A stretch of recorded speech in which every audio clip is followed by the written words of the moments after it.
ভালো আছি। পাননি একটা মিসা ফোন নম্বরে এটা নিয়ে কি বলবেন? এটা আমাদের সৌভাগ্য। এটা খুবই একটা ঐতিহাসিক সভা। আজকে আমাদের দেশের স্বরাষ্ট্রমন্ত্রী কোন্নগরের এই পুণ্যভূমিতে এসছেন আর সভাটাকে সম্বোধিত করলেন।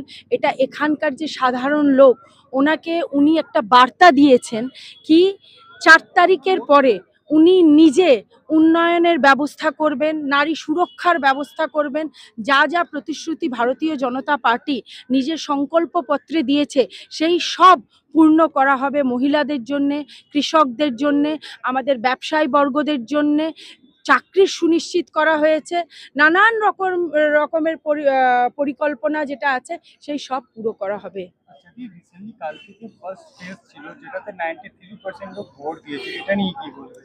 এটা দেখুন, এই ইলেকশন আমি আগেই বলেছি, এটা তৃণমূল বনাম বিজেপি নয়। এই ইলেকশন হচ্ছে তৃণমূল ভার্সেস আপামর বাংলার সাধারণ মানুষের ইলেকশন। এটা মা বোনেদের ইলেকশন, এটা আমাদের শ্রমিক বর্গের ইলেকশন, এটা এখানকার যে উত্তপ্ত নাগরিক আছে তাদের ইলেকশন, যারা উন্নয়নের থেকে বঞ্চিত আছেন এটা তাদের ইলেকশন, যারা এখানে পার্টি করার জন্যে যাদেরকে মরে যেতে হয় তাদের পরিবারের এটা ইলেকশন। এই ইলেকশন বাংলার সাধারণ মানুষ লড়েছেন আর ওনারাই উচিত জবাব ব্যালটের মাধ্যমে, ইভিএম এর মাধ্যমে সরকারকে দেবে।